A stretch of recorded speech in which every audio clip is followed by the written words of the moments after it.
Opa, bom dia, turma. Ixi, eu tô meio assanhado. Deu certo. Bom dia, turma, 9h30 em ponto. Como estamos hoje? Bom dia, professor, tudo top? Tudo top, meu amigo Felipe, tudo top. Vocês estão bem, turma? Descansaram no final de semana? Bom dia, Thaísa, Janete, show. Yasmin, Carol, bom dia, turma. Show de bola, show de bola. Foi bom o final de semana? Deu para descansar? Não deu? Eu descansei, graças a Deus. Mas já estou fazendo as provas de vocês. Vou até mostrar onde é que vocês vão fazer hoje, as provinhas. Que aí vocês já sabem, né? Próxima terça e próxima quinta. Não, próxima segunda e próxima quarta. O Jean... Ah, prof, pronto, pensei que ia falar. E aí, turma, no mais, como é que tá? Muita coisa para fazer? Muito trabalho? Mais ou menos? Me digam aí, como é que tá? Sim, né, Carol? Show. Mas passando rápido, né? Eu pensando, poxa vida, a gente já vai pro, como é que eu digo? Pra V1. Como é que pode, né? Já vai pra V1, meu povo. Tem noção que é isso, a V1. Mas enfim, é isso. Tá passando rápido mesmo. Daqui a pouco. E assim, a V2, o tempo entre o início das aulas e a V1 vai ser maior do que o tempo entre a V1 e a V2. Ou seja, um mês depois vocês já estão fazendo a V2. Beleza? Muita coisa para estudar, né? Pois é, imagina, no meio da faculdade é assim mesmo. E o direito vai se tornando mais concreto, né? Como vocês estão percebendo aqui, o direito vai se tornando mais concreto, mais palpável, vai saindo daquelas discussões mais teóricas e você vai vendo o inquérito policial, vai vendo o auto de prisão em flagrante, vai vendo coisas que são caras, né, ao direito. Pois é, muita coisa para estudar. As atividades 1 a 4, não esqueçam, vocês têm até na quinta-feira, até dia 22 para entregar, né, que eu coloquei para vocês.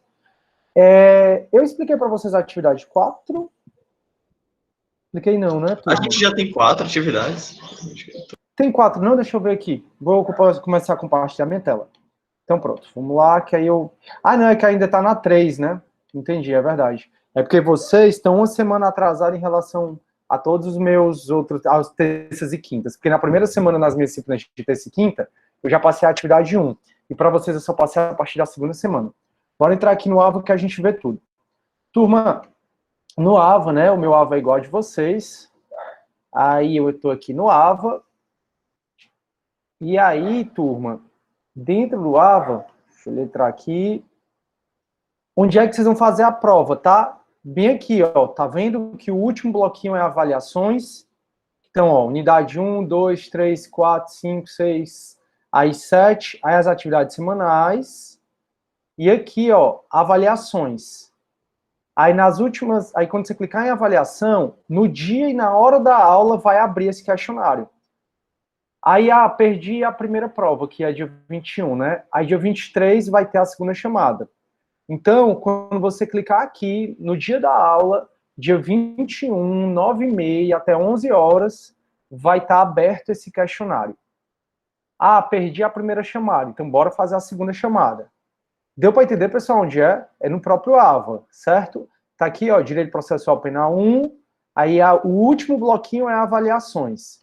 Então, todas as AVs vocês vão fazer aqui. AV1, primeira chamada, AV1, segunda chamada. Depois, quando for em outubro, eu vou botar AV2, primeira chamada, AV2, segunda chamada. E até a final, né, que é a AV3, primeira chamada e segunda chamada, que é a última avaliação da gente. Deu para entender, turma, onde é? Acho que tem gente querendo entrar. O professor vai ficar somente disponível somente no horário da nossa Só. aula, né? Na hora da aula, exatamente. Só. Só no horário da nossa aula, exatamente. No horário da nossa aula. Então, vai abrir, a prova vai abrir só 9h30 e vai ficar até 11 horas. Vitor, não fiz ainda. Eu geralmente boto questões objetivas e subjetivas, né? Mas dessa vez eu estou pensando em botar só objetiva, porque subjetivo o aluno pode copiar da internet e eu não vou ter como saber, entendeu? Porque eu não vou ficar passando cada muito bonitinho. Aí eu estou pensando em fazer só objetiva. Tranquilo? Eu até já pesquisei, já perguntei à assessoria pedagógica se tem algum problema fazer só questões subjetivas e ela disse que não. Ou só questões objetivas e ela disse que não. Então, provavelmente vai ser só questões objetivas. A Janete me mandou as questões, eu sempre peço para a Janete fazer, ela me mandou as questões, depois dessa aula eu vou dar uma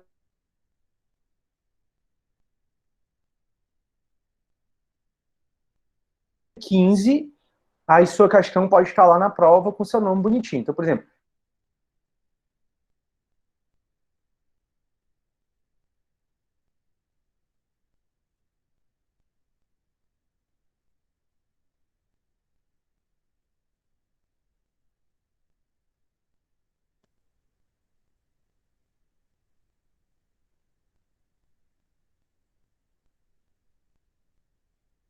tô vendo o Felipe se mexer.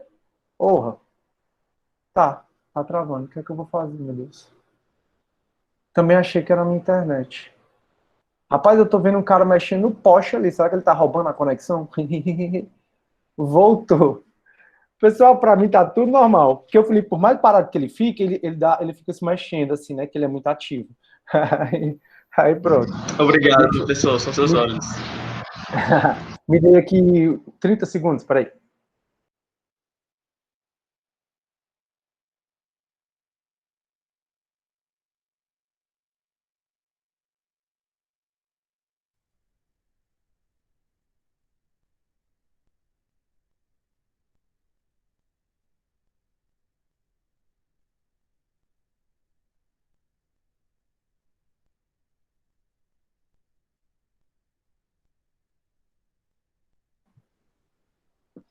Pronto, galera, vamos ver se melhorou. Eu ajustei aqui o roteador, mas eu acho que, enfim, eu acho que não travou muito não aqui.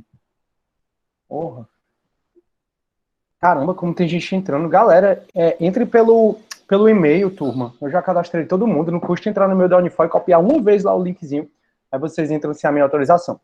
Então vamos lá, turma. Tá travando muito? Nossa senhora.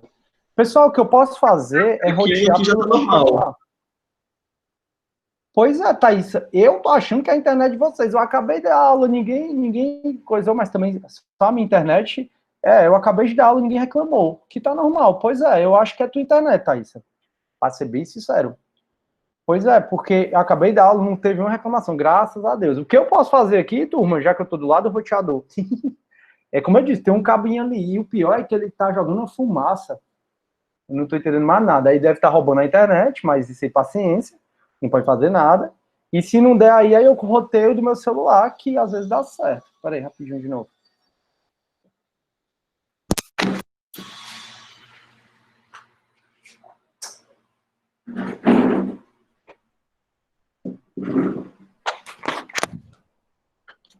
Pronto. Se não der certo, se continuar travando, me fala, e que aí eu roteio pro meu celular, a gente tenta ver se é melhor. Espero que não trave. Beleza, turma. Então, pronto, vocês já sabem, a prova vai estar disponível no dia da prova, na hora da prova, só na hora da aula, lá no AVA, ok? Lá no bloquinho Avaliações. Professor, quanto às pessoas que não podem assistir aulas síncronas, como farão a prova? Pois é, no primeiro dia de aula, João, eu falei que as provas seriam no horário da aula. Não tenho como mudar isso não, meu amigo, é a regra da própria Unifor. Então, tanto a primeira como a segunda chamada vai ser no horário da aula. Vê se dá para entrar rapidinho, fazer a prova rapidinho, entendeu? Alguma coisa assim. Alguém ia falar? Pronto. Era eu, professor. Oi, Carol. Era essa pergunta do chat mesmo. Pronto. O conteúdo é até a aula de quarta. Isso, Carol. O conteúdo é até a aula de quarta. Pronto, mau prazer. Na aula de quarta-feira, vocês fazem a prova. Beleza? Ou fazem a prova. Até a aula de quarta vai ser o conteúdo da prova. Que aí a gente vai pegar até princípios, né? Mas eu falei um pouco do pacote crime. Para vocês vai ser mais o que? Essa introdução, os princípios, alguma coisa do pacote crime relacionado a vocês. Como eu não fiz ainda, eu não vou conseguir dizer, mas é só isso. Não vai ter revisão, não, viu? Parem com essa história, vocês não são mais crianças, galera. Revisão, faz coisa do primário.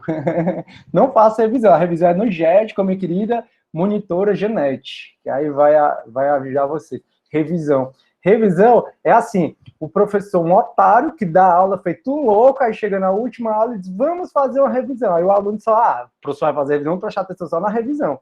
Só que não dá. Tranquilo.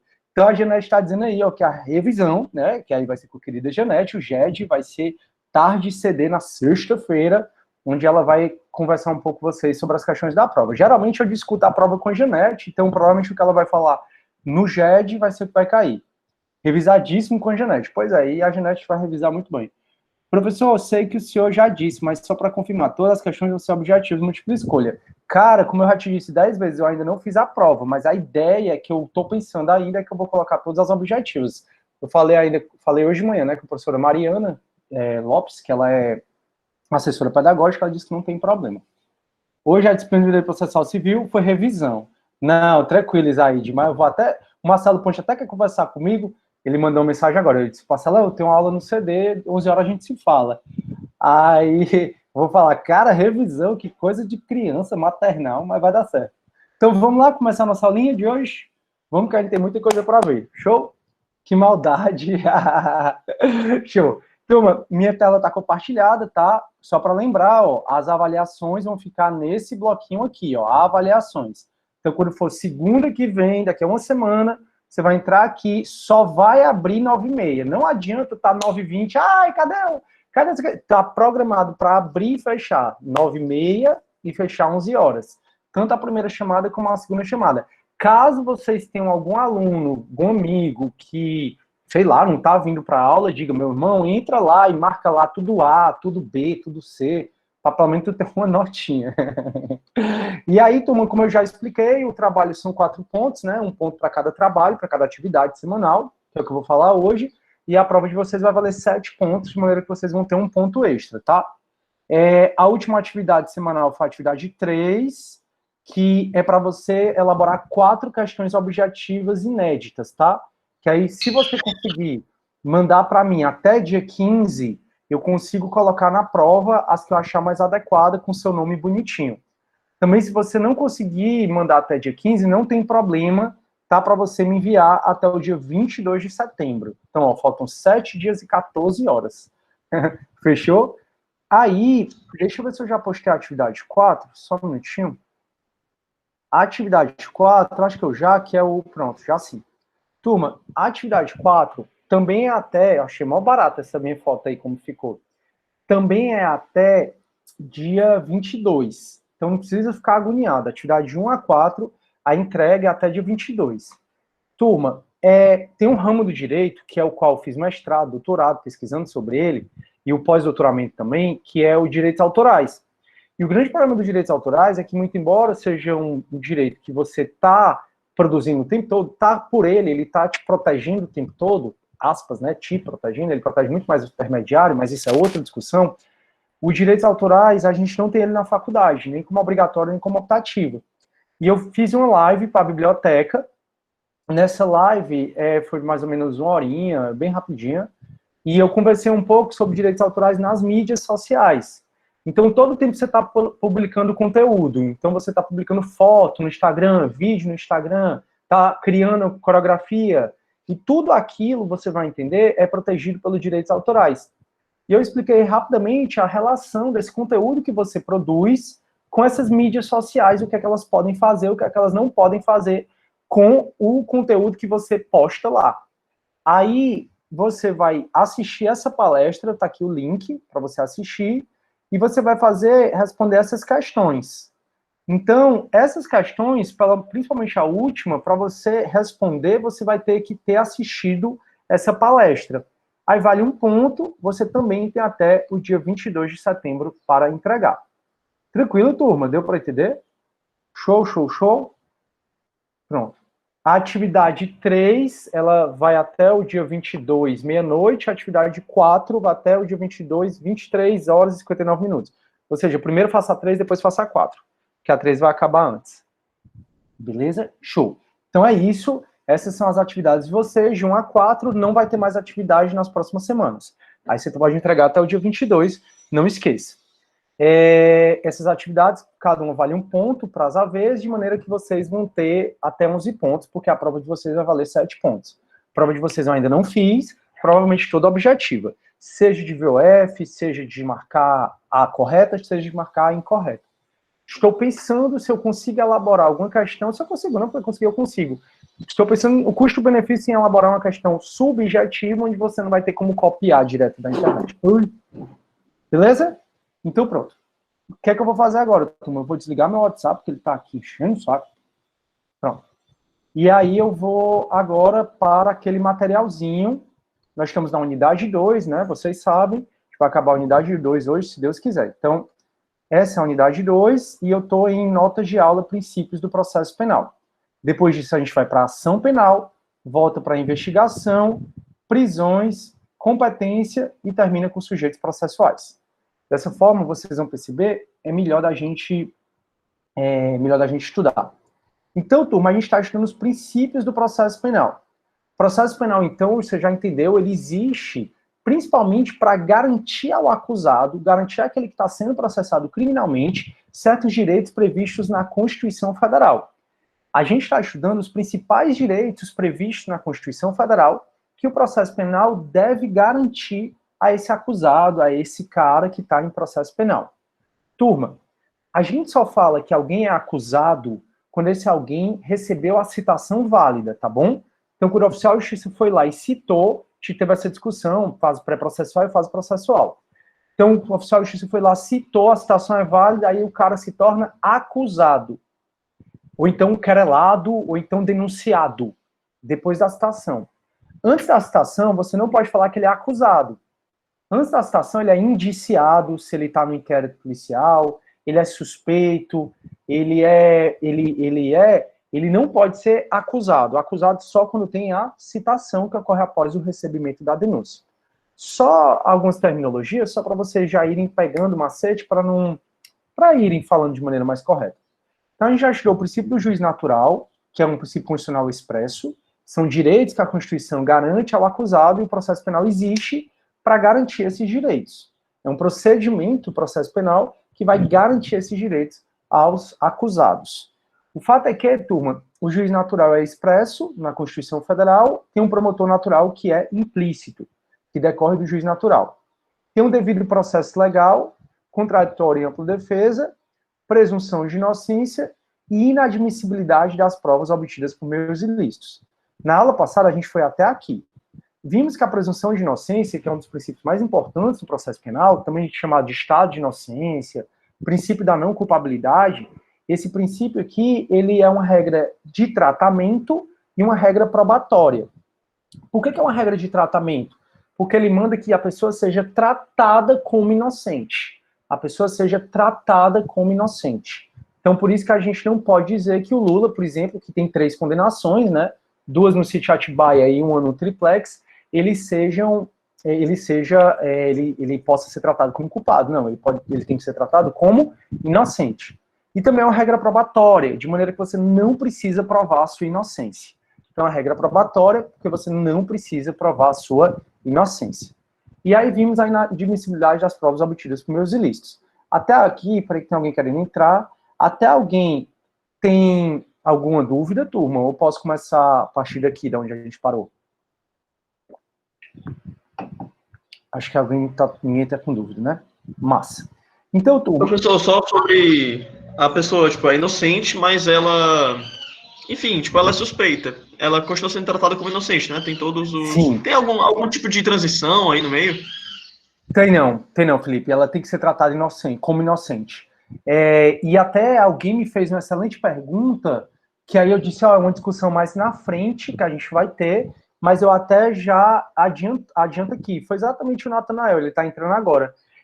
Foi exatamente sobre as prisões cautelares. Vocês vão entender que prisão cautelar são prisão quando você ainda está em estado de inocência, que é o flagrante, a preventiva e a temporária, isso é a matéria mais para frente, mas essas prisões cautelares que você fica preso, mas ainda amparado pela presunção de inocência, se elas são constitucionais. E o Supremo diz são, porque aqui a gente tem que fazer a ponderação de interesses. Se a prisão for decretada de acordo com todos os requisitos legais, aí nesse caso essa prisão cautelar, ela é válida porque ela está prevalecendo o interesse público daquela pessoa que ameaça a sociedade, ela ficar presa. Então, nesse caso, o interesse público vale mais do que o interesse particular da pessoa em liberdade. Então, Felipe, não tem esse meio termo. Ou o cara é inocente até transitar em julgado, e ele só pode ser considerado, ser tratado como culpado depois de sentença penal condenatória com trânsito em julgado. O que pode haver é que ele, às vezes, possa ser tratado não mais como inocente, aspas, mesmo sem ter transitado em julgado essa sentença penal condenatória, quando o interesse público prevalecer sobre o direito de liberdade dela. Então, por exemplo, quem está preso preventivamente, como eu disse, isso é matéria daqui a 3 unidades. Quando alguém está preso preventivamente, ele ainda é inocente, mas ele está preso. Por que ele está preso? Porque tem os requisitos legais da prisão preventiva, foi feita toda legalmente, e nesse caso, o interesse público, a nossa segurança, está preponderando ao interesse particular, que é algo que você estuda em constitucional, né, quando tem choque, colisão entre os direitos fundamentais, entre os princípios. E o Felipe colocou aí que ele está preso agora. Boa, Felipe. Nada mais a calhar o Felipe daí da cela. Deu para entender, turma? Tranquila, tá aí, então posso continuar o que a gente estava discutindo? Acho que posso, né? Show, show. Valeu, Felipe, valeu pela pergunta, muito boa. Turma, então, para a gente continuar os princípios que mandam, deixa eu ver se tem um Nemo Teneto CDT Gere. Tem não. Turma, antes de eu ir para cá, para a publicidade, é porque eu tenho medo de acabar e não esquecer, né, de falar para vocês. Turma, tem um princípio, será que não tem mesmo no plano de ensino? Que esses são os princípios do plano de ensino. Tem não. Tem um princípio, turma, do Nemo Tenetur CDT Gere. Deixa eu escrever aqui, ó. Nemo Tenetur CDT Gere. Esse princípio também é chamado, tá aí no chat, tá? Da não auto-incriminação. Também é chamado da não auto-acusação. Não está no plano de ensino, mas não tem sentido eu ser professor de processo penal e não conversar com vocês sobre esse princípio, tá? Princípio do Nemo Tenetur CDT Gere, da não auto-incriminação ou da não auto-acusação. Esse princípio, todos vocês já ouviram falar. E as consequências dele são massa. Sabe o que é? Que ninguém é obrigado a produzir provas contra si mesmo. Ninguém é obrigado a produzir provas contra si mesmo. Ninguém é obrigado a produzir provas contra si mesmo. Tá aqui não, vai estar no Pacto de São José da Costa Rica. Então, esse princípio vai dizer que ninguém é obrigado a produzir provas contra si mesmo. O que é que isso significa, turma? Significa que se eu sou suspeito, Felipe, eu estou no inquérito policial, ou então eu sou acusado, que eu já estou no processo penal, e o juiz ou o delegado, eles me perguntam algo, eu tenho direito ao silêncio. Por que o acusado tem direito ao silêncio? Porque ele não é obrigado a produzir provas contra ele mesmo. Outro exemplo, existe a possibilidade de fazer a reconstituição do crime. No caso dos Nardoni, foi feita a reconstituição do crime. O acusado, o suspeito, o indiciado, ele não é obrigado a participar da reconstituição do crime. Por que ele não é obrigado a participar da reconstituição do crime? Exatamente porque ele não é obrigado a produzir provas contra ele mesmo. O exame do bafômetro. Já é o terceiro exemplo que eu estou dando, tá? O primeiro é que você tem direito ao silêncio enquanto indiciado, enquanto acusado, certo? O segundo exemplo que eu acabei de dar foi a reconstituição do crime. Então você tem direito ao silêncio. Você tem direito ao silêncio. Tem direito a não participar da reconstituição do crime. E o terceiro, turma, é que você... Fora isso, qual é que eu ia dar agora? Hein? Você não é obrigado a participar da reconstituição do crime. Qual é? Do bafômetro. Ah, do bafômetro, show. Do bafômetro, obrigado, galera. Você não é obrigado a fazer o bafômetro. Então, muitas vezes, alguém liga para você, tô aqui na Blitz, e aí, o que eu faço? Sou obrigado a fazer o bafômetro? Não, você não é obrigado a fazer o bafômetro. Tudo que você faz que pode produzir provas contra você, ou contra o seu cliente, você pode se abster. Então, você não é obrigado a fazer o bafômetro. Professor, mas e aí, como é que fica? Turma, o cara, o guarda, quando o policial, quando você for parado na Blitz, ele vai ser tudo gente boa, vai tentar te induzir a fazer o bafômetro, porque para ele é melhor, porque se você tiver bebido logo e tá lá o bafômetro, você se lasca logo de vez. Mas ele vai todo gente boa, geralmente. Geralmente, pelo menos na Blitz que eu parei, não se fala que eu não posso, que eu posso não fazer. O policial aí, ó. Então o Felipe é policial e ele vai ser todo gente boa. Cara, faço bafômetro, não sei o que, não sei o que. Turma, eu não estou dizendo que você deve beber e dirigir, pelo amor de Deus. Eu estou dizendo só que se acontecer de seu cliente lhe ligar, olha, tô aqui na Blitz, o cara quer fazer o bafômetro, e aí, eu faço? Você pergunta, você bebeu? Bebi. Então não faço. E aí, por isso que tem gente que enrola, que vai fazer caminhada, que vai correr, fica bebendo água, fica mijando o tempo todo, para fazer depois. Mas você não é obrigado a fazer esse exame. Professor, então eu parei na Blitz, eu bebi, vamos supor, tá? Aí o guarda vai dizer assim, faço o bafômetro. Você pode dizer, não, minha religião não permite. Tá que o pau, diga que a religião, diga que é sua questão política, diga o que você quiser, você não é obrigado a fazer.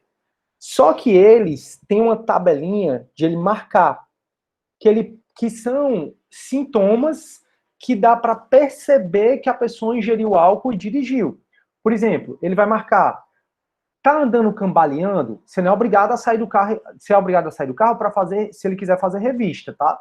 Mas tipo assim, sai do carro e ande. Não, você não é obrigado a produzir provas contra você mesmo. Mas vamos supor que você saiu do carro e ele notou que você tá cambaleando, aí ele vai te calar. Ele notou que seus olhos estão vermelhos, ele vai te calar. Ele notou que sua fala tá enrolada, ele vai ticar. Ele notou que você tá com cheiro de álcool, aí ele vai ticar. Todos esses tiques que ele dá, perceba que você não teve que fazer nada contra a sua vontade. São coisas que ele está só lhe observando. E que no futuro pode servir para comprovar que você realmente tinha ingerido álcool e estava dirigindo. Mas, como regra, você não é obrigado a fazer absolutamente nada que possa se produzir provas contra si mesmo.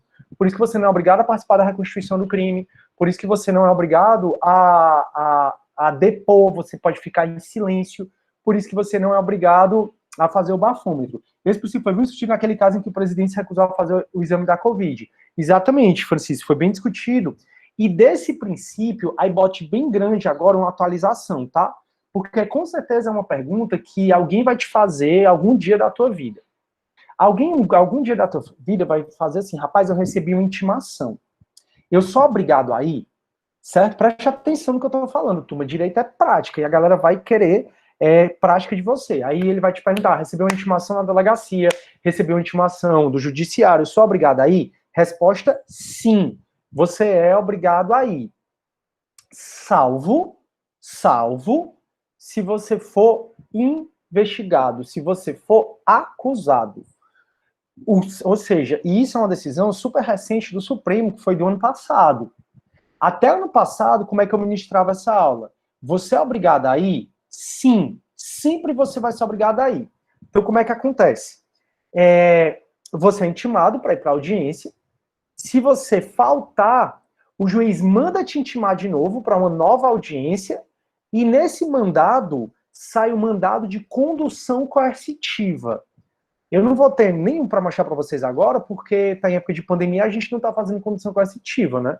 Mas, se eu estivesse trabalhando, depois eu pego um mandado de condução coercitiva para vocês. É um mandado normal, como aqueles que eu mostrei para vocês, só que tem lá, intime o Felipe, o Antônio Saraiva, Felipe Neto, sei lá, o nome do Felipe, para comparecer à audiência dia tal, e caso ele não compareça, faça a condução coercitiva.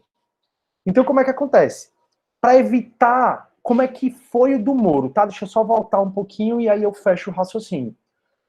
O Moro, ele mandou fazer a condução coercitiva do Lula sem nem ter intimado. O que ele foi criticado demais, porque não pode ser abuso de autoridade mesmo. Ou seja, primeiro você tem que ser intimado. Se você não foi, eu intimei o Felipe. Felipe, tu tem que ir para a audiência dia tal, hora tal. Esperou o Felipe lá e o Felipe assinou, porque ele quis assinar, o Felipe se recusou a assinar e o oficial disse ele se recusou a assinar. Tanto faz. Aí esperou o Felipe na audiência, o Felipe não apareceu. Tem que sair um novo mandado de intimação para uma nova audiência, e se o Felipe não aparecer nessa nova audiência, aí é que vai buscar o Felipe à força. Vai buscar o Felipe com condução coercitiva, né? Ou seja, o Felipe tem que ser intimado 2 vezes. O que é que o Moro fez? Talvez, aí ninguém sabe, né? Só sabe que ele e o Dallagnol estavam ganhando maior grana, dando palestras. Eles cobraram de universidade 30 mil contos, pessoal, para dar uma palestra. Eles estavam até querendo fazer empresas para ganhar dinheiro em cima da Lava Jato, que compromete muito, né, a finalidade do teu cargo lá para tu se projetar e ganhar mais dinheiro. Mas isso foi o que ficou, uma das coisas que ficou nas mensagens vazadas, foi exatamente que eles, principalmente o Dallagnol, estavam se articulando para ganhar mais e mais dinheiro e estavam ganhando dinheiro. Ninguém sabe se para ter mídia, se para ter alguma coisa, o Moro mandou buscar o Lula coercitivamente, fazer a condução coercitiva. E o que o Lula mais ficou revoltado, e galera, ele tem razão.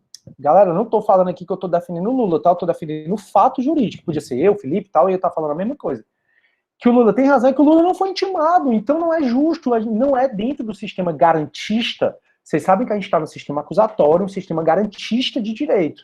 Não é o do sistema garantista chegar a polícia na tua casa e te levar a força para audiência. Tu se recusou aí? O Lula falou, eu nunca me recusei aí. Eu não fui nem fiquei sabendo, aí mandou buscar o Lula coercitivamente. Por que eu tô falando isso? Porque na época tinha uma lei de abuso de autoridade, que é a 4898, de 65. E essa lei foi feita na época da ditadura, né? Ditadura, uma lei que pune o abuso de autoridade, é uma lei que não funcionava, né?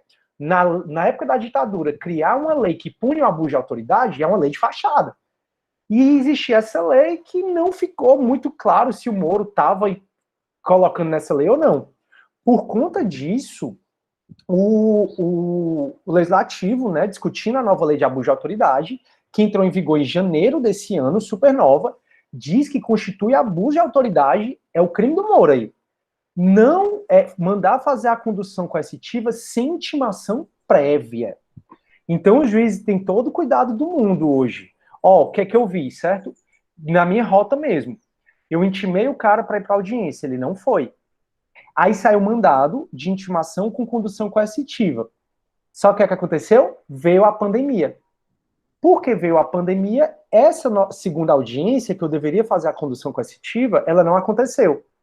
Aí agora que a gente já está retornando, saiu nova intimação, mas é sem condição coercitiva, ou seja, tem que dar a vez do cara ir voluntariamente, só se o cara não for, intima ele de novo, dizendo, ó, vai ter outra audiência, já que você faltou, dia tal, hora tal, e se você não for, você vai sofrer condução coercitiva. Tá dando para entender, né? Se os juízes não fizerem isso, intimar a primeira vez, o cara não foi porque não quis, ou então não justificou porque que não foi. Aí o juiz intimar de novo, e nessa segunda poder fazer a condução coercitiva, hoje tem um crime específico na lei de abuso de autoridade, que é uma lei agora de 2020. Tranquilo até aí? Então, no âmbito criminal, se você for intimado e não faltar, voltando para aquele raciocínio, né? O teu cliente ligou dizendo assim, recebi uma intimação na delegacia, recebi uma intimação no judiciário, sou obrigado aí? Sua resposta é sim, sim. Tanto no civil como no criminal, sua resposta é obrigada aí. Quem foi que foi lhe intimar? Foi um gostosão, professor Sidney? Foi ele. Pô, aí é que você tem que ir mesmo. Para isso eu não ter trabalho de eu ter que fazer a condição coercitiva do cara, né? Mas o fato é que, quando o cara te ligar, ou perguntar, você diz civil e criminal, você tem que ir. Se você faltar civil criminal, você vai ser obrigado a pagar multa, pagar as custas processuais pelo adiamento da diligência. Você pode sofrer condição coercitiva, isso por dois, né? Para criminal e civil. Você vai pagar uma multa, vai pagar as custas da diligência, do adiamento da audiência que não teve, porque você não estava lá. Você vai sofrer condição coercitiva, e no âmbito criminal, só no âmbito criminal, você ainda pode responder pelo crime de desobediência. No âmbito civil, você não responde pelo crime de desobediência. No âmbito criminal, você responde pelo crime de desobediência. Então, cliente ligou, sou obrigado aí? Sim. E aí, tô falando tudo isso porque eu disse assim, até ano passado, quando eu dava essa aula, eu dizia assim, galera, acusado, perito, testemunha, vítima, qualquer pessoa foi intimada para ir para audiência, é obrigada a ir. Óbvio que se ela estiver internada, óbvio que se ela estiver morta, ela não vai ser obrigada a ir, né? Mas que aí ela vai justificar porque que não vai. Mas a regra é que qualquer pessoa, isso ano passado, tá? Qualquer pessoa que foi intimada a comparecer à audiência é obrigada a ir, beleza?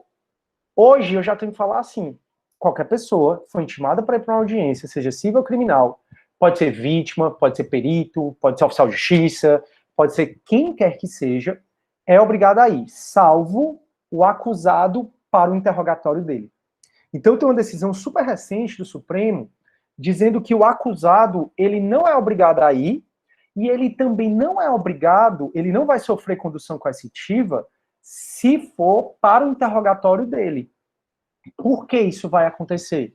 Exatamente porque existe o princípio do nemo tenetur sede tegere, da não autoincriminação, da não autoacusação, que é esse que a gente está estudando, e esse princípio, ele vai dizer que, ora, se o acusado não é obrigado a produzir provas contra ele mesmo, se na audiência que o juiz está perguntando para ele pode ficar calado, que sentido faz movimentar toda a máquina judiciária para buscar uma pessoa que na audiência vai poder ficar calada?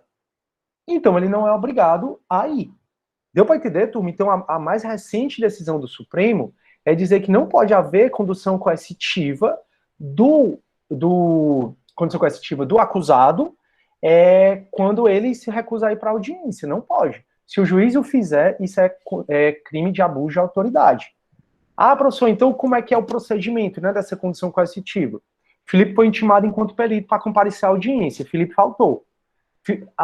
Vai ser marcada uma nova audiência, aí eu vou intimar de novo o Felipe. Felipe, cara, tu faltou, tu não pode faltar. Vai ter uma nova audiência, tu chega meia hora antes, eu às vezes peço para a pessoa chegar bem uma hora antes, tu chega uma hora antes, meia hora antes da audiência, que aí eu vou ligar para a vara.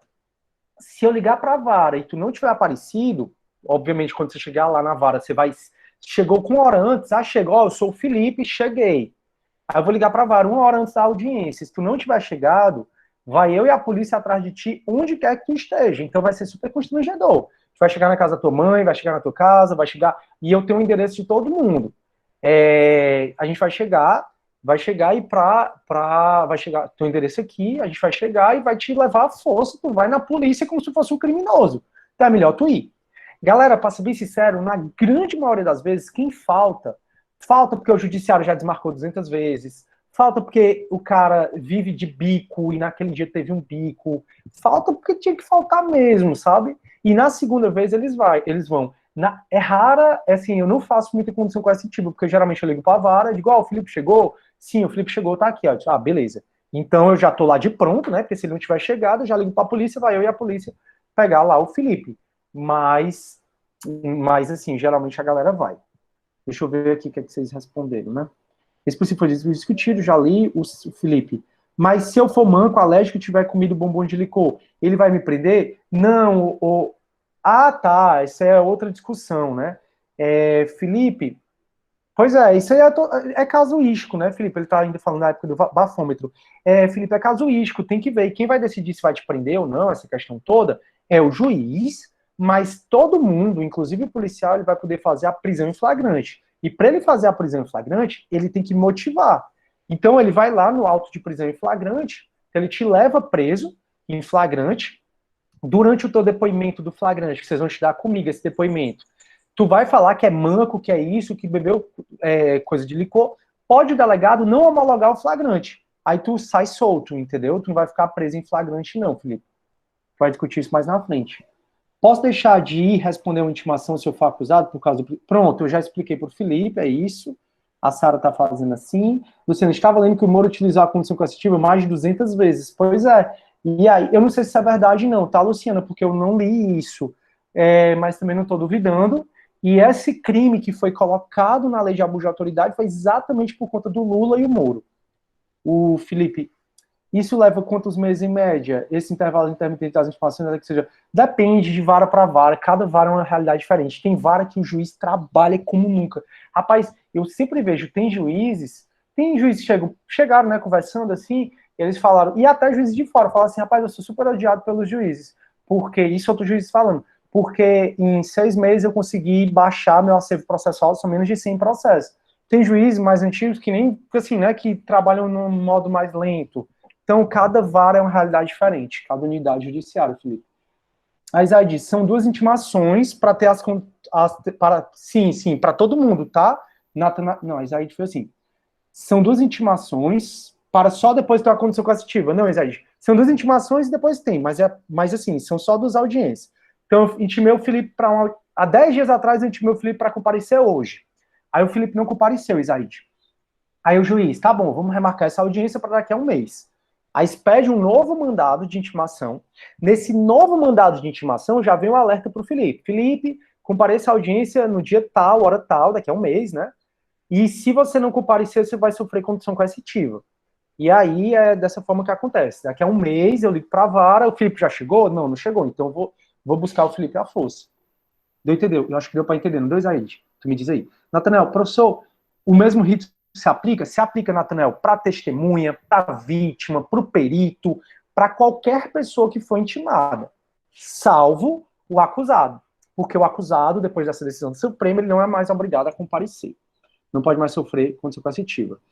Felipe, eu não sou... Os oficiais, na grande maioria das vezes, eles ficam na COMAN, que é a Coordenadoria de Mandados, que hoje em dia o nome mais atual é a CEMAN, que é Central de Mandados.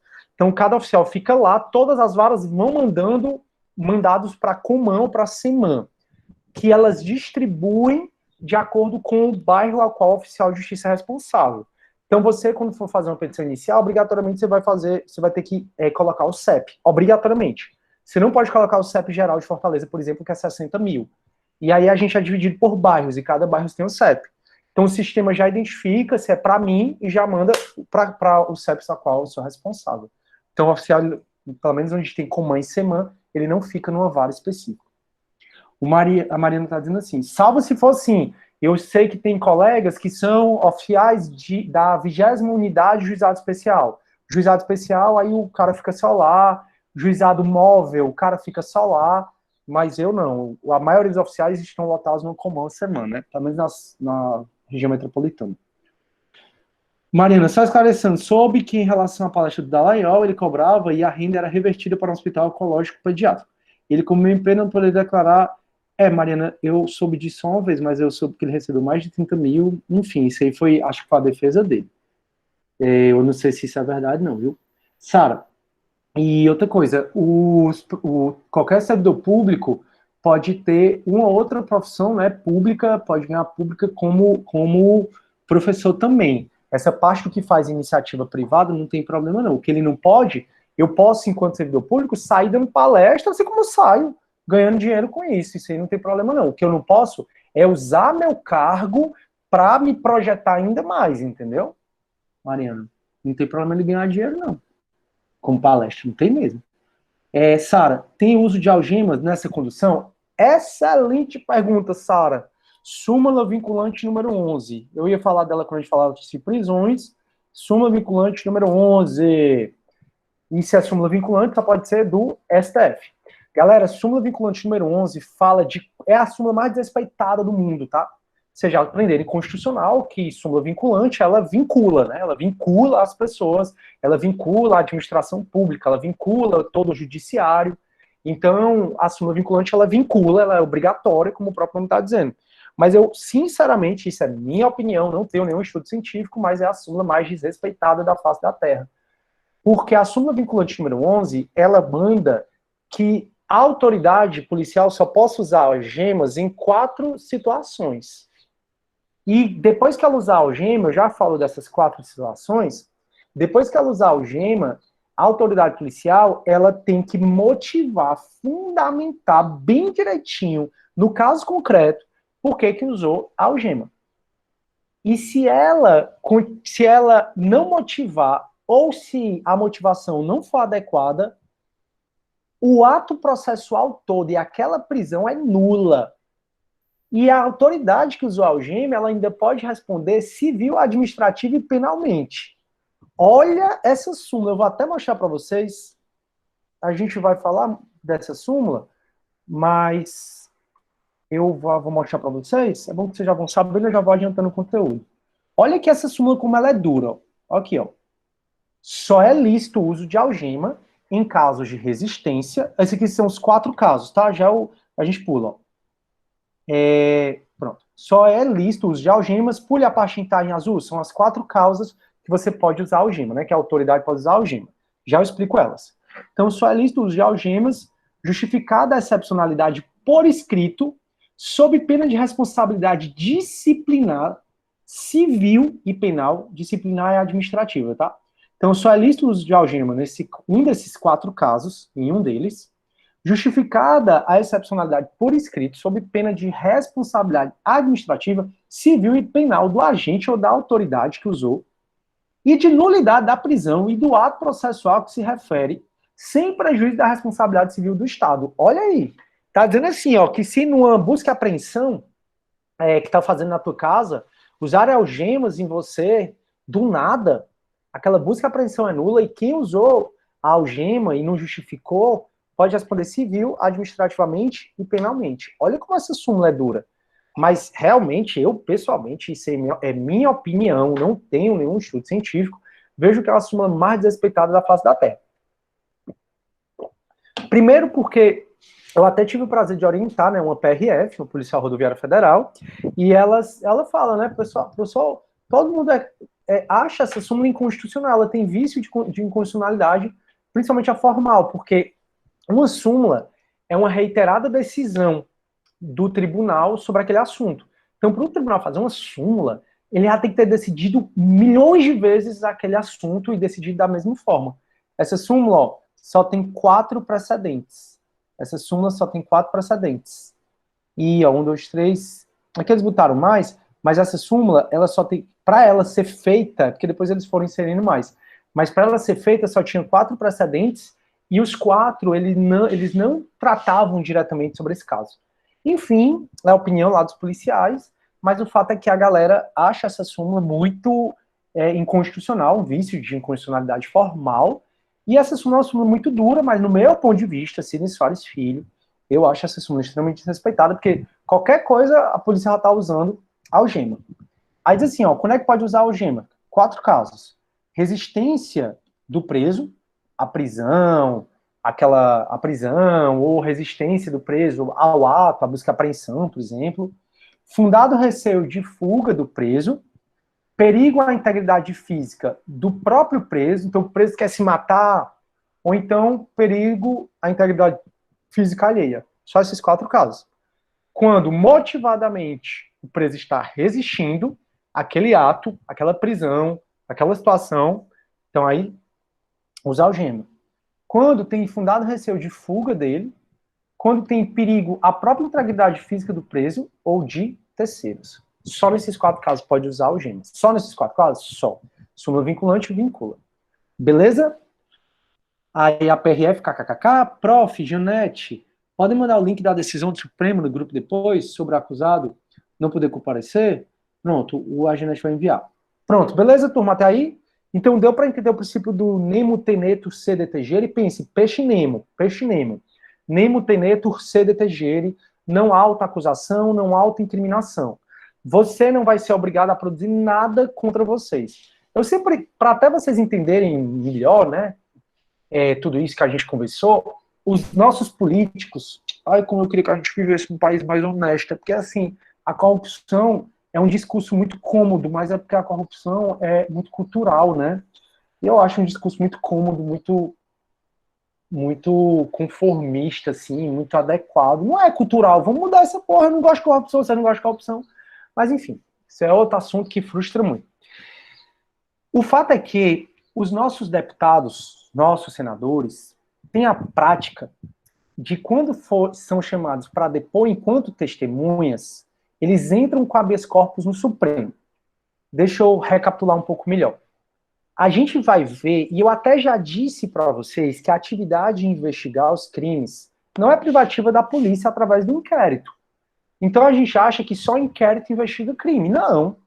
O inquérito investiga crime, o TCO, termo circunstanciado de ocorrência, investiga crime, do juizado especial. O PIC do Ministério Público, já falei para vocês do PIC, que é o procedimento investigativo criminal, investiga. As CPIs, comissões parlamentares de inquérito, investiga. Eu posso investigar um crime. Então, são várias as pessoas que podem investigar um crime. Aí está aberta uma CPI. Uma CPI para investigar os crimes que ocorreram agora na pandemia, que a galera aproveitou a dispensa de licitação para comprar respiradores em maior valor, e aí ficar com valor. Só um exemplo, né? Aí está aberta a CPI para investigar isso. A CPI dos Correios, que foi a que deu origem ao mensalão. Aí os deputados que são suspeitos, eles geralmente são intimados não como suspeitos. Eles geralmente são intimados para depor nessas CPIs como testemunhas. Porque enquanto o suspeito pode ficar calado e não falar, pode dizer assim, eu vou me recusar a responder, a testemunha não pode. E vocês estudaram isso em penal, artigo 342 do Código Penal. Uma testemunha, ela não pode ficar calada de jeito nenhum. A testemunha tem que falar o que sabe, não pode negar a verdade, nem fazer afirmação falsa. Então, se a testemunha sabe de algo e ficou calado, pode ensejar a prisão em flagrante. Deu para entender, né? Então, quando a gente instaura uma CPI, e eu acho que o Felipe é suspeito, por que eu vou intimar o Felipe para depor como suspeito, se eu vou ter que colocar o Felipe como suspeito, 2, o Felipe vai poder chegar e ficar calado. Não vou fazer isso. Vou fazer o seguinte, vou colocar o Felipe como testemunha, mesmo achando que o Felipe é suspeito. Porque o Felipe indo na condição de testemunha, ele agora tá brincando aí, como o Felipe indo na condição de testemunha, o Felipe vai ser obrigado a falar. Se o Felipe se negar a falar, a gente prende o Felipe em flagrante, toda a sociedade vai achar que o Felipe é criminoso, porque não basta a mídia postar alguém preso em flagrante, que todo mundo já acha que é criminoso, presunção de inocência para quê? E aí a gente prende o Felipe porque uma testemunha não pode ficar calada, ele tem que falar exatamente o que sabe, não pode mentir, se mentir ou ficar calado, vai ter o crime de falso testemunho. Aí o Felipe, que é o safadão, Felipe que ele realmente cometeu, né, os delitos, o Felipe chega para depor, mas antes de depor, ele entra com habeas corpus no Supremo. Isso é muito comum, galera, muito comum, muito comum, muito comum. E esse habeas corpus do Supremo, que vocês vão estudar em Processo Penal 2, é o chamado habeas corpus preventivo. É quando tem ameaça ao teu direito de liberdade. Aí o Felipe entra no Supremo com esse habeas corpus preventivo, e ele vai dizer que ele foi intimado a depor como testemunha, só que ele quer um salvo-conduto, para ninguém obrigá-lo a falar, e se ele ficar calado, ninguém prendê-lo em flagrante, já que ele está lá como testemunha, em tese ele não teria esse direito ao silêncio. E professor, por que o Felipe entra no Supremo com esse habeas corpus, pedindo esse salvo-conduto para ir depor e poder ficar calado enquanto testemunha? Qual o fundamento? Na maioria das vezes, o fundamento é o nemo tenetur sede tangere. Ele diz, se eu for como testemunha, eu vou ser obrigado a falar. Contudo, se eu for obrigado a falar, eu vou poder produzir provas contra mim mesmo.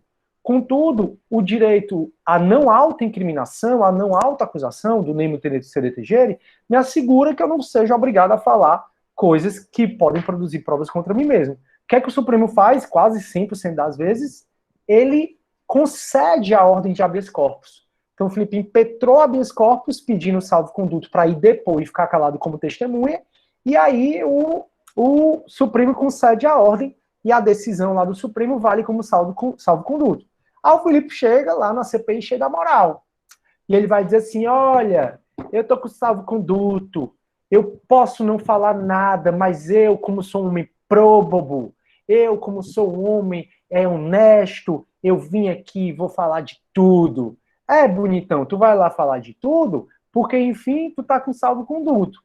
Duvido que, se você realmente fosse honesto, se você precisaria impetrar esse habeas corpus no Supremo e pedir esse salvo-conduto. É muito comum.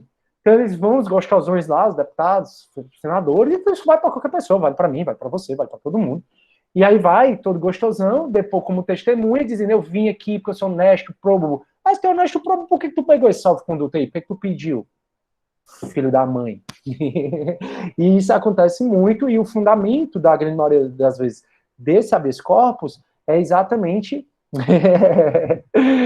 é porque, pessoal, eu não sei, eu tô pegando um abuso, eu sou uma pessoa muito tranquila, mas eu tô pegando um abuso dessa história de corrupção, porque eu insisto que eu não aguento mais, e eu acho que essa pandemia, ela me sensibilizou muito, quando você pensa, turma, quase 200 mil mortos, e a galera fazendo corrupção, meu irmão, e a galera brincando, indo pra praia, assim, né, nessas aglomerações, e cheio de profissional da saúde lá, se arriscando em prol de todo mundo, e um bando de babaca. Por exemplo, minha mãe mesmo, né, que ela é da saúde, aí ela tem umas colegas na IJF, ela é aposentada de lá, e ela falando que os 15 leitos que estavam vagos de Covid, depois dessa história lá de Jeri, já estão todos ocupados, todas as pessoas, né, não sei se é verdade ou não, mas estiveram em Jeri, e ainda as pessoas todas são confirmadas Covid. Aí você fica pensando, caralho, desculpa aí, poxa, é palhaçada da galera, sabe? Um monte de profissional da saúde, de médico, dentista, farmacêutico, sei lá, tudo nos hospitais para poder guardar a nossa saúde, e a galera tudo, enfim, eu acho que é por isso que eu acho muito falta de respeito. Mas enfim, né? Quem sou eu? Sou ninguém. Beleza, turma. Então, nem mutanete CDTG, ok? Vamos terminar logo esses princípios, tá? Beleza. Meu Deus, cadê meus princípios? Tá aqui. Turma, princípio da publicidade, para a gente continuar, tá? Princípio da publicidade, quase todos os que a gente vai estudar aqui, vocês já estudaram em Teoria Geral do Processo Civil. Como está no nosso plano de ensino, eu tenho que voltar a falar deles, aí eu vou falar mais rápido, para a gente concluir princípios nessa aula, e na próxima já começar a falar um pouco sobre ação penal. Vamos lá. Não, também, na realidade, eu vou falar nem, eu posso falar sobre ação penal. Eu vou pensar se eu vou passar do 1 ao 3 ou se eu falo logo sobre a ação penal. Sim, turma. A publicidade. A lei, isso está no artigo 5º, 55 da Constituição, e também está no artigo 93, inciso 9 da Constituição Federal. Não sei por que, eu acho que é o 11, não é o 9 não, acho que eu escrevi errado aqui. Eu só conferi aqui para não dizer uma besteira para vocês. Só se é o 9 ou é o 11, eu acho que é o 11. Não sei por que eu escrevi 9 não. 93, minha gente. 93, inciso 11. Ô, Junete, confere pra mim aí, que eu tô muito enrolado aqui. Acho que é aqui. Peraí, turma. Bora. Minha gente, eu nunca tive tão enrolado na minha vida. Vai dar certo. Pronto, 92, 93. Deixa eu ver aqui o inciso 11. Não, é o 9 mesmo. É o 9. Em todos os órgãos, todos os julgamentos do Poder Judiciário serão públicos e fundamentadas, motivadas todas as decisões sob pena de nulidade, podendo a lei limitar a presença em determinados atos às próprias partes e seus advogados, ou somente aos seus advogados nos casos nos quais a preservação do direito à intimidade do interessado no sigilo não prejudica o interesse à informação. Deixa eu copiar e colar aqui no coisa. Mais de 250 médicos mortos por Covid. Pois é. Tá complicado. Turma. 93, tá, Felipe? 93, inciso 9. 93, inciso 9, CF. Acabei de colocar aqui para vocês. Turma, esse princípio, até a gente já andou conversando sobre ele, quando a gente foi falar sobre o sistema acusatório inquisitivo. A regra é que todos os processos são públicos.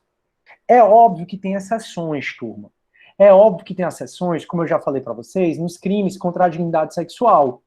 O próprio Código Penal, no artigo 225, diz que os crimes contra a dignidade sexual, como estupro de vulnerável, a violação sexual mediante fraude, os crimes contra o vulnerável vão correr em segredo de justiça. Mas a regra é que todo o processo é público. A gente já conversou sobre isso.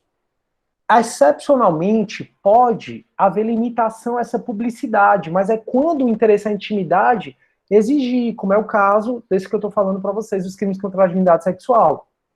Também, turma, quando eu vou intimar, muitas vezes as pessoas perguntam, eu vou intimar uma testemunha ou a vítima de um roubo. Geralmente eles me perguntam assim, tá, mas o criminoso ele vai estar lá? O acusado vai estar lá? Eu digo, vai. Mas você pode pedir, se o juiz achar, se você disser para o juiz que a presença dele influencia no seu depoimento, você pode pedir para o juiz para ele não ficar presente. Ou seja, uma limitação aos atos processuais. Então o juiz vai decidir se realmente a presença do réu vai influir ou não na animosidade da testemunha, né, no depoimento da testemunha. Também no júri, por exemplo, que é público, na hora da votação dos jurados, existe o sigilo das votações. Os jurados não são obrigados a dizer se estão condenando ou absolvendo alguém do júri. Então, a regra é que todo processo é público. É por isso que as decisões judiciais são publicadas. É por isso que tem um DJ, o Diário de Justiça. Você vai consultar o Diário de Justiça do Estado, o Diário de Justiça da União, tem as decisões do judiciário. Não ela todas, tem só a ementa dela, não tem ela toda, tem só a indicação do processo, do acusado, do juiz e tal, e tem só a parte do dispositivo, né, se o juiz condenou, absolveu. É por isso, turma, que existe os diários de justiça. Porque a regra é que todo processo é público. Contudo, como o próprio artigo 93, inciso 11, está determinando, e o próprio artigo 5º, 55, estão dizendo, pode a lei, quando for o caso, de maneira excepcional, restringir a publicidade dos atos processuais, mas a regra é que todo processo criminal é público. E a gente discutiu isso para eu falar que o inquérito é sigiloso e o processo ele é público. Então a lei só pode restringir a publicidade dos atos processuais quando a defesa da intimidade ou o interesse social o exigirem. Então, a regra é que é público, só quando a intimidade ou o interesse social o exige, é que pode ser privado. A gente já conversou sobre isso. Alguma dúvida? Qual a diferença entre depoimento para a oitiva? É a mesma coisa, são sinônimos. Oitiva da testemunhas. A gente geralmente fala, Felipe, assim, geralmente, né, o depoimento do acusado e oitiva das testemunhas. Geralmente é assim, né? Ah, vai ter o depoimento do acusado. E vai ter a oitiva da testemunha, vai ter a oitiva da vítima. Mas, Felipe, na prática, pode-se usar também como sinônimo, não tem problema não. Nenhuma dúvida, né? Publicidade acho que é mais tranquilo. Motivação das decisões judiciais. Esse princípio também já foi estudado em processo civil, teoria geral de processo civil, e vale para cá também, e vocês já estudaram o artigo 93, inciso 11. Toda e qualquer decisão tem que ser motivada com base no caso concreto, tem que ser fundamentada. Eu até, turma, quando eu estudei esse princípio, quando eu estudei o sistema acusatório com vocês, aliás, quando eu estudei o pacote anticrime com vocês, eu disse assim, turma, o pacote anticrime foi alterado para várias vezes dizer que o juiz tem que motivar a decisão deles com base no caso concreto. Eu até disse, não precisava nem o pacote crime alterar o CPP para dizer que o juiz tem que fundamentar a decisão dele, tem que decidir motivando com base no caso concreto, porque a Constituição já diz. Se o juiz decidir só com base no abstrato, tipo assim, aí eu até dei esse exemplo, o roubo é um crime grave, o Brasil não aguenta mais a corrupção, o estupro é um crime horrendo, essas decisões mais com base no abstrato não são válidas. O juiz tem que decidir com base no caso concreto. No caso concreto, decreta a prisão preventiva, porque vejo que há garantia da ordem pública, tendo em vista que o roubo aconteceu com arma, 3 pessoas foram ameaçadas, o criminoso não mostrou um comportamento de arrependimento, então tem que ser com base no caso concreto. Se vocês notarem que a fundamentação é abstrata, professor, como é uma fundamentação abstrata? É genérica, com base nas leis em si. O Brasil não aguenta mais a corrupção, é genérico. O estupro é um crime muito grave, é genérico. O roubo é um crime muito horrendo, é genérico. O processo penal, o direito penal, ele é casuístico. Já falei para vocês 200 vezes, é caso a caso. Então não dá para o juiz fundamentar com base no genérico. Se o juiz fundamentar com base no genérico, até mostrei para vocês, foi a alteração do pacote de crime, gera-se a nulidade daquela decisão. Isso por conta desse princípio da motivação das decisões judiciais, onde vai falar que todos os julgamentos do órgão do Poder Judiciário serão públicos e fundamentadas, motivadas, todas as decisões sob pena de nulidade. Então, mesmo a Constituição já trazendo, no artigo 93, inciso 9, o CPP foi alterado várias vezes para dizer que o juiz tem que fundamentar com base no caso concreto. Não dá para fundamentar com base no abstrato. Se o juiz não fundamentar com base no caso concreto, se aquela decisão não for devidamente motivada, aquela decisão é nula. Então, aquela decisão é nula. E aqui é a motivação das decisões judiciais. Deu para entender, turma? Existe a hierarquia das provas no âmbito penal? Luciana, não. Isso é uma matéria que vocês vão estudar em processo penal 2. Eu estou até entrando com a minha turma, na aula de amanhã eu vou falar sobre provas. E um dos princípios que eu vou falar sobre provas, Luciana, é o princípio da relatividade das provas e da não hierarquia entre as provas. Toda prova, Luciana, tem o mesmo peso. Toda prova tem o mesmo peso. Quem vai dar maior ou menor peso àquela prova é o juiz na hora de fundamentar. Por isso, Luciana, que tua pergunta é muito bem-vinda, é muito pertinente, exatamente para você saber que quando você for juíza, por exemplo, aí depois de um processo criminal, no civil é igual, no processo criminal, aí tá lá, depoimento da testemunha, depoimento do réu, oitiva da testemunha, depoimento do réu, oitiva da vítima, tem lá perícia. Num processo, Luciana, você enquanto juíza, pode dar maior peso ao depoimento do acusado. No outro, esse depoimento do acusado pode ter menor peso. Então, assim, não existe hierarquia das provas, tá? E a regra é que existe a livre produção de provas, contudo, as mesmas limitações do civil, as mesmas limitações do civil tem também no penal, que é quanto ao estado das pessoas, só se provar por meio de certidão.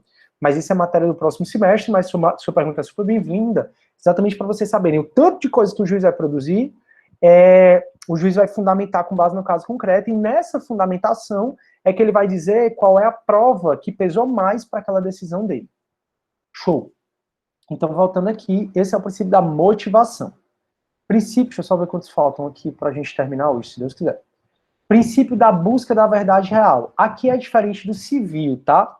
Dizem que isso é um princípio constitucional implícito, está no artigo 5º, 54 da Constituição, então se decorre do princípio do devido processo legal, mas é um princípio constitucional implícito para o processo penal.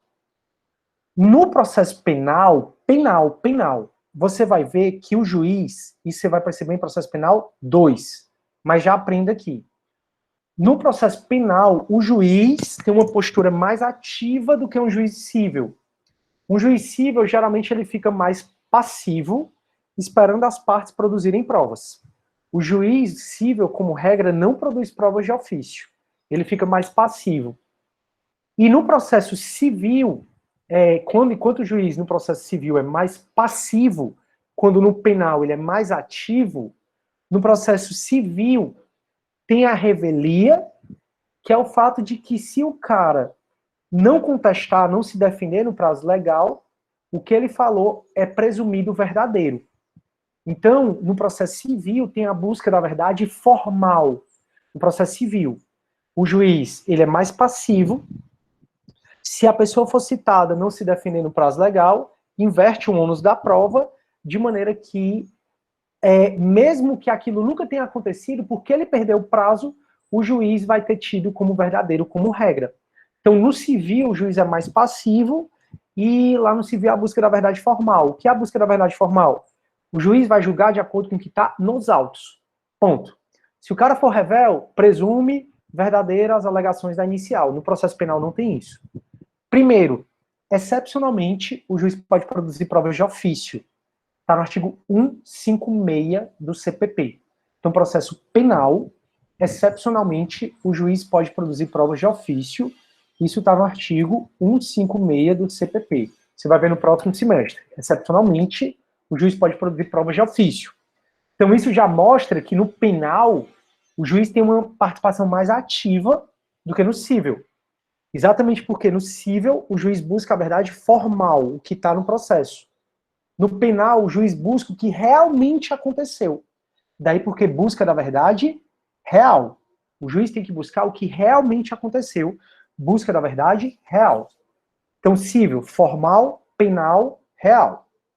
Então, no penal, o juiz vai produzir provas de ofício. No penal, a revelia não inverte o ônus da prova. A revelia não inverte o ônus da prova, o ônus probatório. Ixi, eu botei relevia, ó. Revelia. Peraí.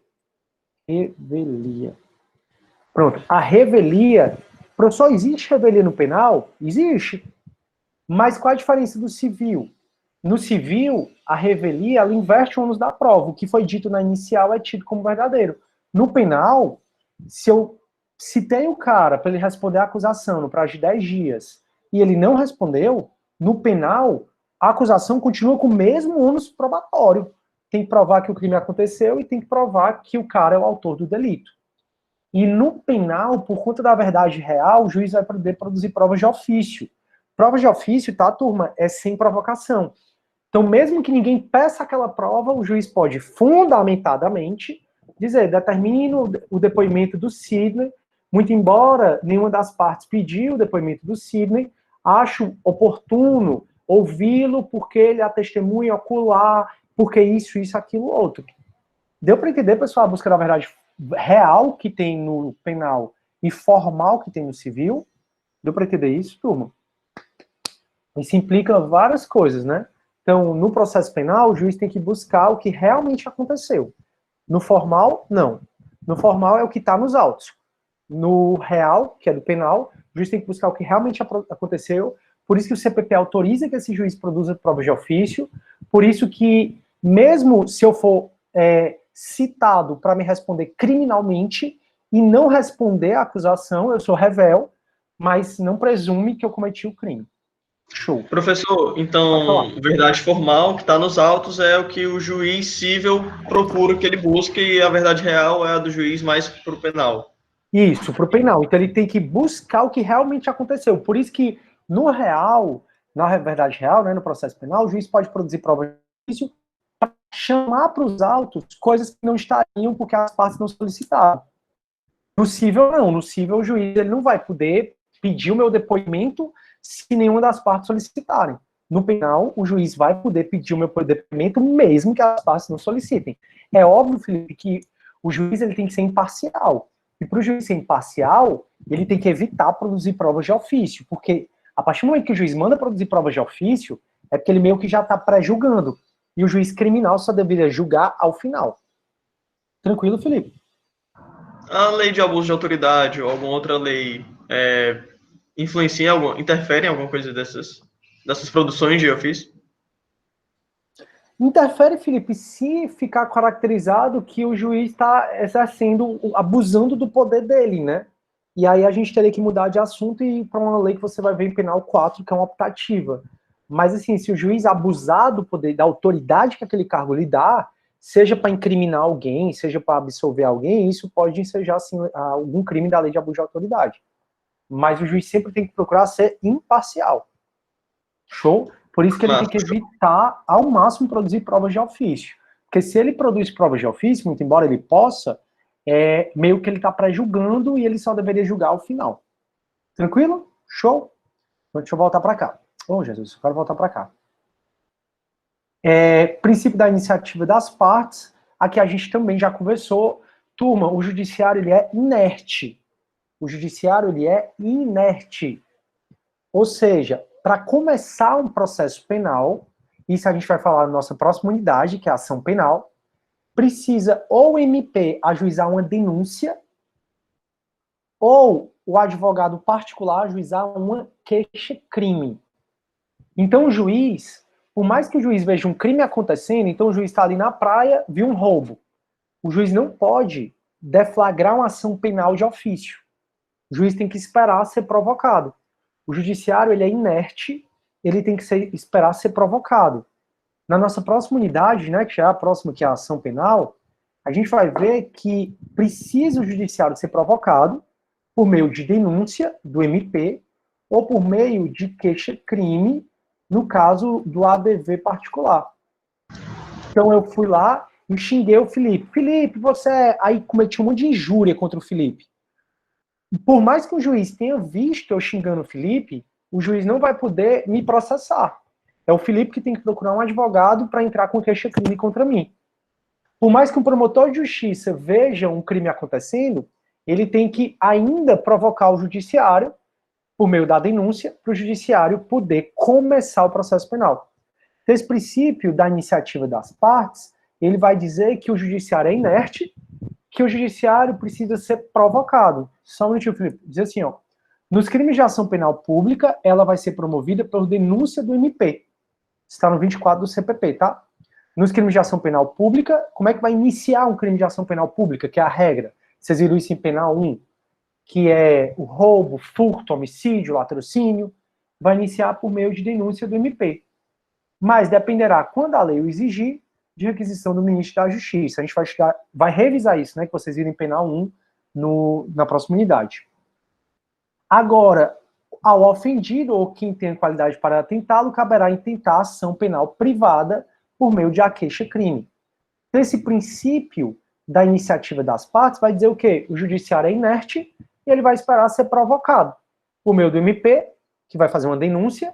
Eu mostrei para vocês uma denúncia naquela aula que eu mostrei o processo. A gente vai voltar a ver aquele processo, tá?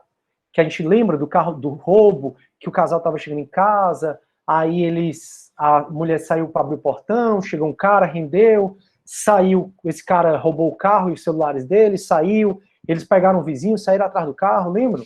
Aquilo é uma denúncia, eu li uma denúncia com vocês. O MP está provocando o judiciário. E se fosse ação penal privada? Seria a vítima provocando o judiciário por meio de um queixa-crime feito por advogado. Vai falar, Felipe? Não, professor, você já tirou minha dúvida, obrigado. Massa. Então, acho que, se tiverem dúvida, turma, eu olhei no chat, ninguém escreveu nada, e também ninguém ligou o microfone, eu vou passar.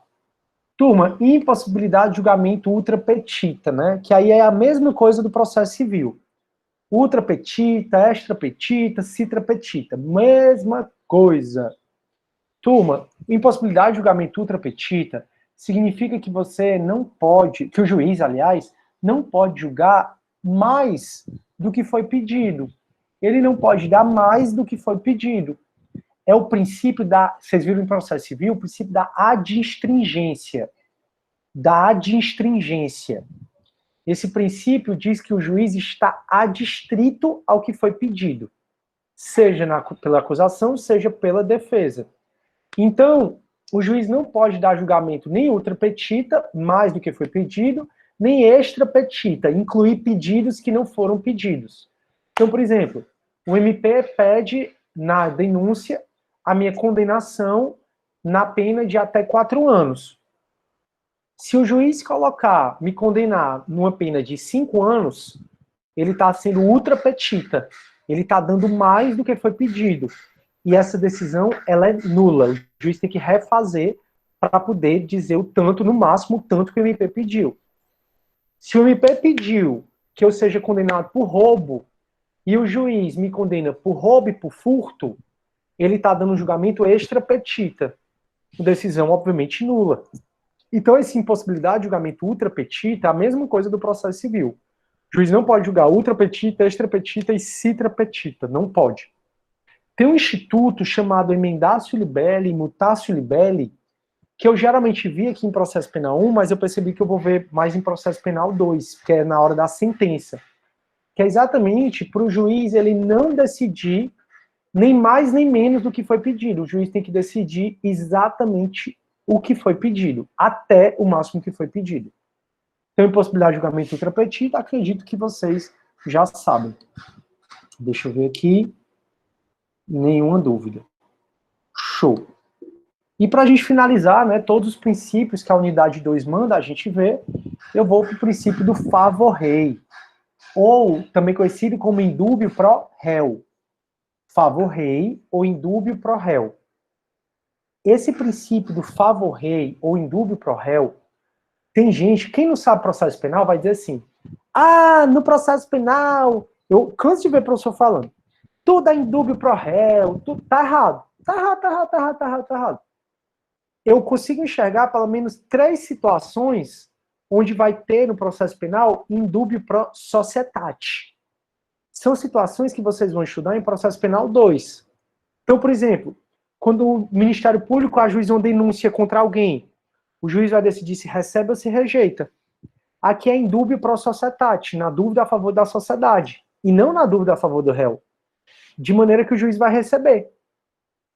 Depois que eu me defendo, o juiz vai decidir se absolve sumariamente ou se marca audiência. Tudo isso é processo penal 2, tá? Aí o juiz vai marcar audiência na dúvida a favor da sociedade. Então quem diz, no processo penal é tudo favor rei, é tudo na dúvida a favor do réu, indúbio pro réu, tá errado. Tem pelo menos 3 situações onde o juiz decide no processo penal na dúvida a favor da sociedade. Mas óbvio, turma, que tem situações no processo penal que na dúvida o juiz vai decidir a favor do réu. Na dúvida o juiz vai absolver. É por isso que a gente diz que a acusação tem que dar certeza ao juiz. E a defesa tem que deixar o juiz na dúvida. Se o defesa deixar o juiz na dúvida, ao final o juiz tem que absolver. Por quê?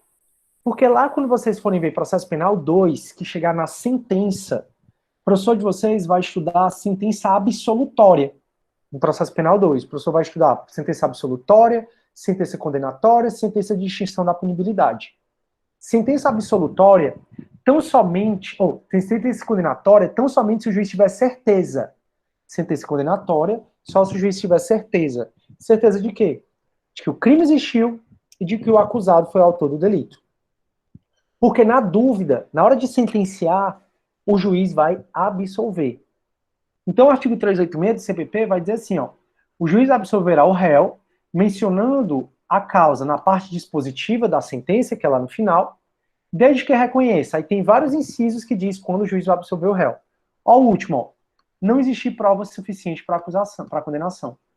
Então, se o juiz achar que a acusação não deu certeza a ele que o crime existiu e que o acusado é o autor do delito, o juiz vai absolver, com base no 386, inciso 7. Então, no processo penal, tem dúbio pro societate, na dúvida o juiz decide a favor da sociedade, e também tem dúbio pro réu, que aí na dúvida o juiz vai decidir a favor do réu. Nesse caso aqui, quando o juiz for decidir, ele vai decidir ao final o mérito, né, se o crime aconteceu ou não, quem é o autor do delito. O juiz, para decidir, tem que ter certeza. Isso está no 386, inciso 7.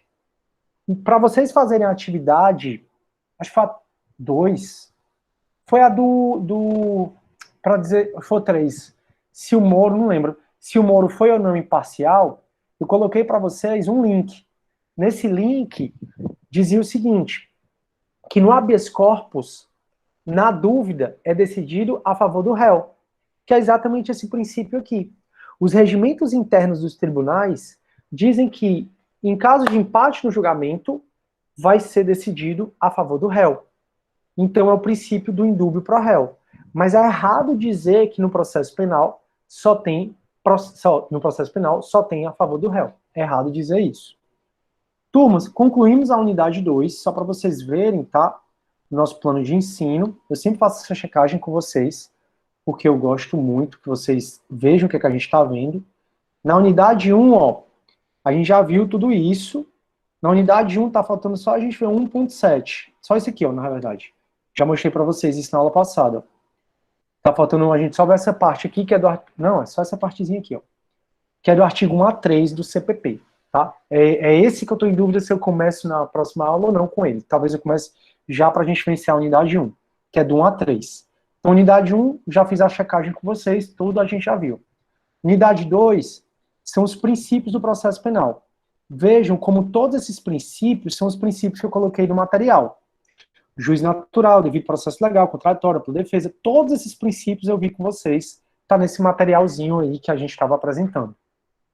E aí, próxima aula, eu devo começar aqui, ó, no artigo 1 a 3, lei processual penal no tempo e no espaço, e aí a gente passa a revisar o que vocês viram em penal 1, que é da ação penal. Porque para você entender inquérito, você vai ter que ter relembrado o que é a ação penal. Deu para entender, turma? Tranquilo até aí? Deu, prof. Show. Então a gente venceu a unidade 1, a 2, a 1 a gente vai vencer mesmo no próximo, na próxima quarta, na verdade. E aí na próxima quarta eu termino isso e se der tempo eu já entro em ação penal. E aí vocês fazem a primeira prova, segunda e quarta, a prova é pelo AVA, lá no bloquinho que tem atividade semanal, avaliações, e vai ser na hora da prova, tá? Primeira ou segunda chamada. Então é isso, o Geneto já fez a chamada. Semana que vem não tem aula. Não, vai ser só prova. Tanto segunda como quarta, tranquilo? É bom que vocês dão uma respirada, eu também, boto as coisas em dia. Fechou? Só prova. E aí, quando acabar a prova, né, na outra segunda, depois do dia 22, aí eu corrijo a prova com vocês em sala. Beleza. Pois, turma, é isso. Vou parar a nossa gravação. Fiquem com Deus.